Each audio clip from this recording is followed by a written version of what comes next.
जिल्हाधिकाऱ्यांना निवेदन दिले, काय विषय? आज जिल्हा काँग्रेस महिला कमिटीच्या वतीने जिल्हाधिकारी साहेब तसेच यांच्या मार्फत विभागीय आयुक्त आणि पोलीस आयुक्त कार्यालयात आम्ही आमचं निवेदन फॉरवर्ड केले। निवेदनाचा महत्त्वाचा मुद्दा असा आहे की महायुती सरकारने विधानसभा निवडणुकीच्या काळामध्ये आमच्या लाडक्या बहिणींना जे आश्वासन दिलं होतं की तत्कालीन जी लाडकी बहीण योजना आहे त्याची रक्कम त्या योजनेची रक्कम 1,500 इतकी लाडक्या बहिणींना वितरित केली जात होती, परंतु विधानसभेच्या निवडणुकीच्या तोंडावरती लाडक्या बहिणींना तीच 1,500 रुपये रक्कम महायुती सरकार सत्तेत आल्यानंतर आणि त्यांचे आमदार निवडून आल्यानंतर 1,500ची रक्कम वाढवून 2100 रुपये करण्यात येईल असं आश्वासन महायुती सरकारने आमच्या लाडक्या बहिणींना दिलं होतं। मात्र निवडणूक उलटून महायुती सरकार सत्तेमध्ये येऊन 5 ते 6 महिने झाले, परंतु काल परवाच राज्याचा अर्थसंकल्प सादर केला। माननीय अर्थमंत्री अजितदादा पवार यांनी मुख्यमंत्री आणि उपमुख्यमंत्री या तिघांनी आमच्या लाडक्या बहिणींना आश्वासन देऊन आमच्या लाडक्या बहिणीची फसवणूक केली आणि याच फसवणुकीचा गुन्हा या मुख्यमंत्री आणि दोन्ही उपमुख्यमंत्री, अर्थमंत्री आणि महायुती सरकारवरती फसवणुकीचा गुन्हा दाखल करावा। संबंध महाराष्ट्रातल्या लाडक्या बहिणीच्या वतीने आम्ही हा गुन्हा दाखल करण्यासाठी आज कलेक्टर साहेबांना निवेदन दिले आणि यांच्या मार्फत विभागीय आयुक्त आणि पोलीस आयुक्तांना सुद्धा आम्ही विनंती करतोय की आमच्या लाडक्या बहिणींची फसवणूक केली, आमच्या लाडक्या बहिणी भोळ्या बाबड्या लाडक्या बहिणींचे मत यांनी निवडणुकीपुरते त्यांचा वापर केलाय आणि लाडक्या बहिणींनी 1,500ची रक्कम वाढवून 2100 रुपये करणार आहे। याच आमिषाला बळी पडून आमच्या बहिणींनी भरभरून मत महायुती सरकारला दिली, परंतु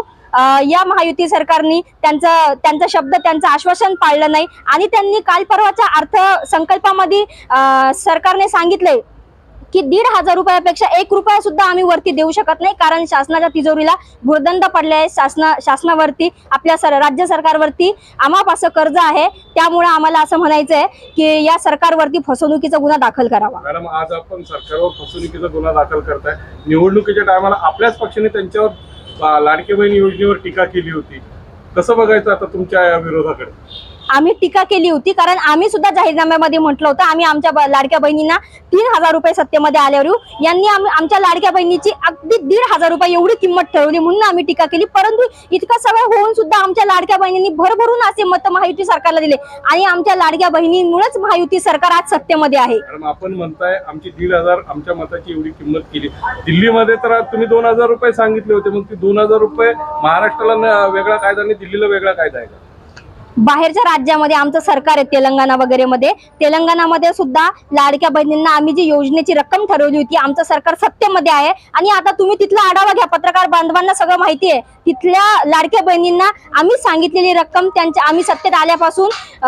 महिन्याच्या महिन्याला ती रक्कम त्यांच्या अकाउंटवरती जाते। मॅडम, महाराष्ट्रासमोर सध्या दुष्काळ आहे, बेरोजगारी आहे, याच्यापेक्षा मोठमोठाले प्रश्न आहेत, तिजोरीत खडखडाट, या प्रश्नांकडे लक्ष न देता पक्ष आणि आपण स्वतः, आपण एक जिल्हा अध्यक्ष आहात पक्षाच्या, आपण फक्त महिलांच्या लाडकी बहीण योजनेकडे बाबत बोलताय, काय बघायचं? तुम्ही जे सगळ्या मुद्द्यांना हात घातलाय, 100% राज्यामध्ये दुष्काळ आहे आणि आमच्या बेरोजगार तरुणांना सुद्धा महायुती सरकारनेच रोजगार देण्याचं आश्वासन दिलं होतं, परंतु आमच्या बेरोजगार तरुणांना आणि कालचा जो अर्थसंकल्प सादर झालाय तरुणांना, शेतकऱ्यांना आणि महिलांना आमच्या सगळ्यांच्या हाती आणि माथी निराशाच आलेली आहे। त्यामुळे आम्ही या मुद्द्यांना हात घालून आज कलेक्टर ऑफिसला आणि यांच्या मार्फत उद्या आम्ही आमचं स्थानिक police station Begumpura police station आणि याच्यानंतर विभागीय आयुक्त कार्यालय, पोलीस आयुक्त कार्यालयामध्ये आम्ही गुन्हा दाखल करायला तिथे